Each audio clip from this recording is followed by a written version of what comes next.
সাধারণ হয়েও তুমি অসাধারণ, সাধারণ হয়েও তুমি অসাধারণ।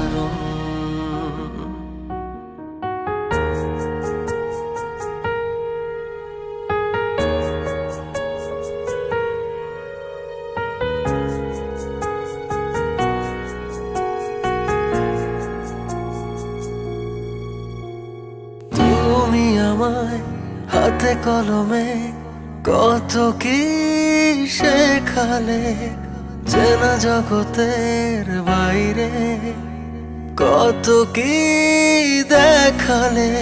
আজ সব কিছু জানি, তোমার চোখে পানি। ভাবনি তোমার বুকের ধন হবে তোমার দুঃখের কারণ।